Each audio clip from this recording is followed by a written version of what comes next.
नमस्कार। भक्ति एंड वैदिक एस्ट्रोलॉजी में आपका स्वागत है।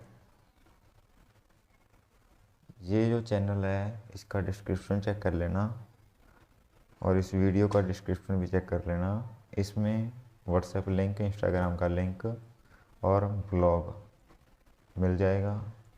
लेकिन आज का जो टॉपिक है वो पिछली वीडियो में जैसे बात कर दिया था मैंने कि राहु केतु उच्च और नीच सभी ग्रहों का बताया था मैंने। वो एस्ट्रोलॉजी का पार्ट 11 था। तो उसके एक कहानी पार्ट है, उसका एक ना थोड़ी सी कहानी है, उसको समझो कि राहु और केतु, वैदिक एस्ट्रोलॉजी की बात हो रही है तो आज उसकी बात करेंगे।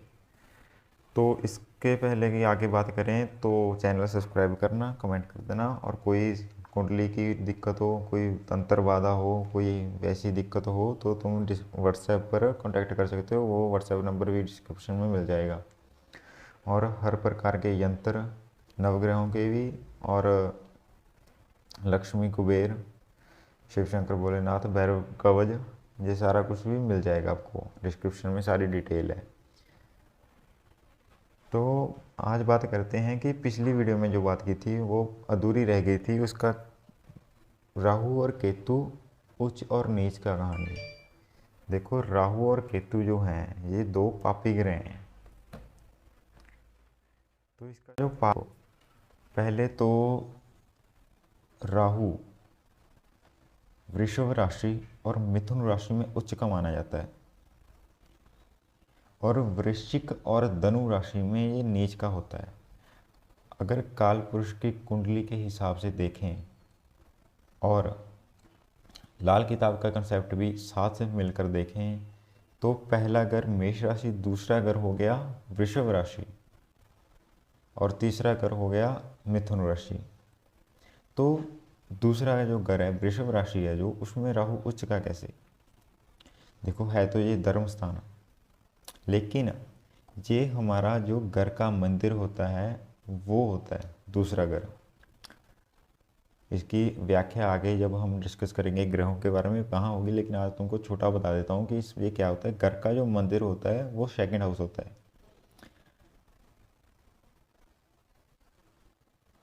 और तीसरा हाउस पराक्रम की जगह। पहले सेकंड हाउस की बात करता हूँ। पूरी घर का मंदिर हो गया, हमारी सेविंग होगी, हमारी वाणी लैंग्वेज हो गई, और ससुराल का हो गया कुटुंब, अपनी फैमिली होगी। ये सारा दूसरे घर के अंडर आता है।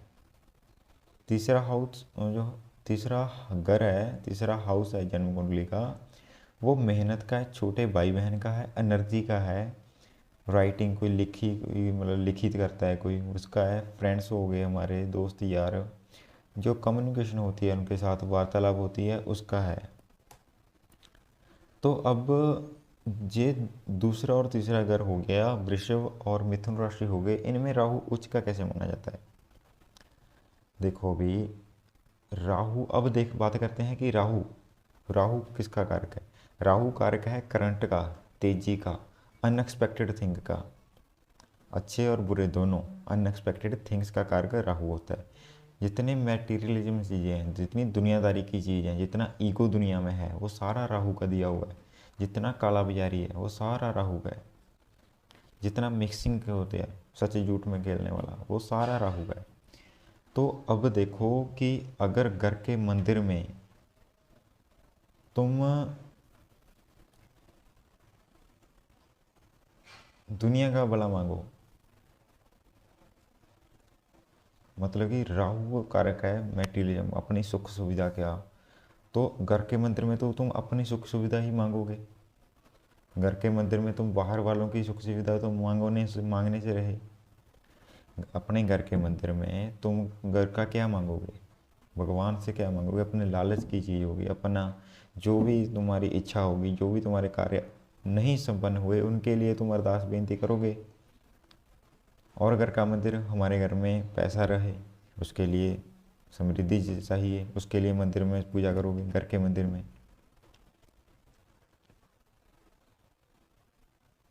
और तुम्हारी वाणी अच्छी रहे, तुम्हारी वाणी से घर में पैसा आए ना कि जाए, ससुराल से वो तेजी, क्योंकि ससुराल का जो रिश्ता होता है वो ऐसा होता है कि तुमको सोच समझ के बात करनी पड़ती है, और वहाँ पे राहु की तेजी काम आएगी। अपनी फैमिली को कैसे चलाना है, उसकी जो तेजी है, वो उसका जो करंट है वो राहु का अच्छा होगा, अच्छा माना जाता है। इसलिए राहु धर्म स्थान वृषभ राशि में उच्च का माना जाता है। और मिथुन राशि के साथ कंपेयर करके देख लो तुम, मेहनत, तेजी से मेहनत करोगे। देखो कोई भी काम है, मेहनत तो करनी पड़ती है। अगर हमें भी कोई कह देता है अभी कि आप अब एस्ट्रोलॉजर हो, आपके पास तो ग्रह विद्या है, तो आप बैठे उठाए अमीर हो जाओ, आपको क्या लोड है काम करने की भाई। तो देखो भाई, कर्म तो सभी को करना पड़ता है, मेहनत तो सभी को करनी पड़ती है। ये मृत्यु लोग है यहाँ पर, मेहनत तो भगवान आए तो उन्होंने कृष्ण आए, राम आए, उन्होंने भी संन्यास किया, भक्ति अपना किया, पाठ पूजा अपनी की, और सारे काम A to Z जो आम इंसान करता है उन्होंने भी किए। तो ऐसा नहीं होता कि कर्म करने की, ऐसा कभी भी नहीं होगा कि तुमको कर्म करने से बच जाओगे, तुम्हें कर्म करना पड़ेगा।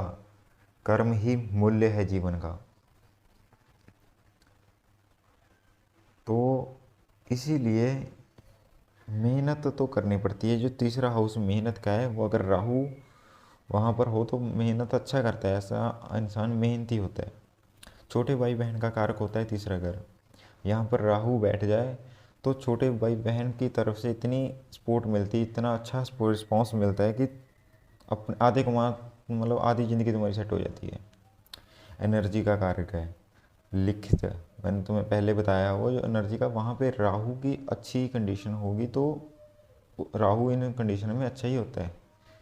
मिथुन राशि में राहु उच्च का ही माना जाता है, और वैदिक वैदिक के हिसाब से और लाल किताब में देखें तो थर्ड हाउस में राहु उच्च का ही होता है। इसलिए धन भाव दूसरा और तीसरा घर लाल किताब के हिसाब से, और वैदिक के हिसाब से वृषभ और मिथुन राशि में राहु उच्च का होगा। इसके विपरीत धनु और वृश्चिक वैदिक के हिसाब से और लाल किताब के हिसाब से अष्टम भाव और नवम भाव, धर्म स्थान जो माना जाता है, केंद्र माना जाता है हमारे घर का, वो वहाँ पर जो प्लेस है वहाँ पर राहु नीच हुआ।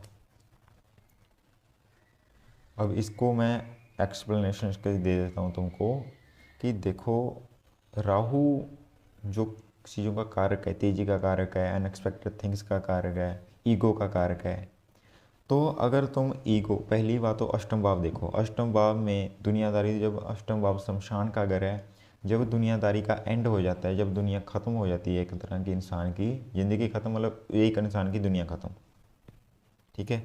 जब एक इंसान की ज़िंदगी ख़त्म हो जाती है तो उसकी तो दुनियादारी होगी, कंप्लीट हो गया वो तो वहाँ पर मटेरियलिज्म का करोगे क्या तुम, ईगो का क्या करोगे तुम वहाँ पर,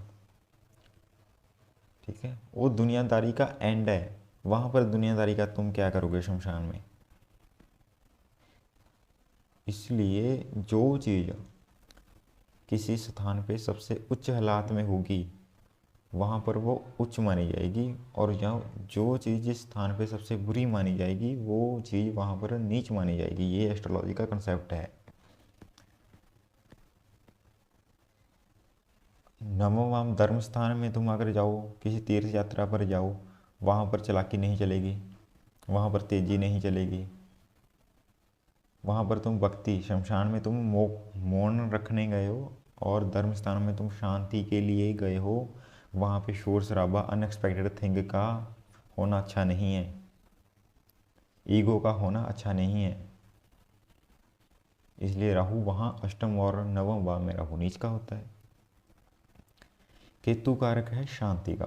अब बात करते हैं, इसके आगे चलते हैं। केतु शांति का कारक है, मोक्ष का कारक है, संन्यास का कारक है, भक्ति का है, वैराग्य का है, रिस्पेक्ट का है। तो ये उल्टा है उससे। केतु जो है वो वृषभ और मिथुन में नीच का होता है, मतलब कि अपने घर के मंदिर में और अपने छोटे भाई बहनों के साथ नीच का होता है। यहाँ पर केतु नीच का असर करता है। अब इसको एलेबोरेट करता हूँ मैं। घर के मंदिर में तुम मानो अपने दुनियादारी की चीज़ मांगने की बजाय तुम मांग लो कि हमारे घर में सारे वैरागी हो जाएं, तो तुम्हारा वंश आगे चल जाए। तुम अपने घर में मांग लो कि दुनिया का भला हो, सभी चैन से जिए।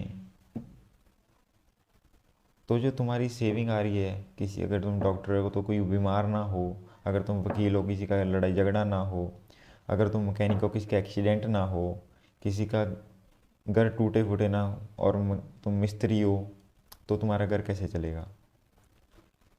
तो यहाँ पर संन्यास वैराग्य मतलब अपने के लिए नहीं कुछ मांगना, दुनियादारी के लिए जो फीलिंग आती है वो धर्म अपने घर के मंदिर में तुम करोगे तो वो अच्छा नहीं माना जाएगा दुनियादारी में। इसलिए राहु केतु यहाँ पे नीच होता है।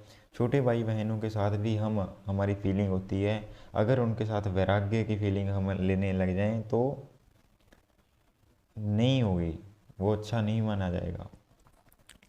इसीलिए केतु को लाल किताब के हिसाब से दूसरा घर और तीसरा घर नीच का माना जाता है केतु के लिए, और वैदिक के हिसाब से वृश्चिक और वृषभ और मिथुन राशि में केतु नीच का होता है। वहीं इसके विपरीत राहु के उल्टा वृश्चिक अष्टम भाव और धनु राशि मतलब कि धर्म स्थान केतु उच्च का होता है। केतु कारक मोक्ष का, शमशान में जाकर मोक्ष, उसके बाद आदमी ऊपर होता है। शांति का, उसके बाद आदमी की शांति होती है। संन्यास हो गया, बुढ़ापा हो गया, ये सारा केतु का वैराग्य है। अब शमशान में तुम मैटेरियलिज्म नहीं लेके जा सकते, लेकिन केतु की बहुत अच्छी, केतु के लिए उससे शुभ जगह नहीं हो सकती। धर्म स्थान, कहीं तीर्थ पे जाते हो वहाँ पर वैराग्य है, शांति है, मोक्ष है, संन्यास है, ये सारी चीज़ वहाँ होती हैं। इसलिए जो चीज़ के साथ जो चीज़ रिलेट कर जाए वो वहाँ पर उच्च की मानी जाएगी, जो चीज़ के साथ ऑपोजिट रिएक्ट कर जाए वहाँ पर वो चीज़ नीच की मानी जाएगी। ये था कंसेप्ट राहु और केतु का। तो ये वीडियो यहीं पे समाप्त करता हूँ। नहीं समझ लगी दोबारा सुनना, ज्ञानवर्धक वीडियो है, सुन के देखना, आजमा कर देखना और अपने साथ रिलेट करके देखना। नमस्कार, धन्यवाद वीडियो देखने के लिए। आदेश।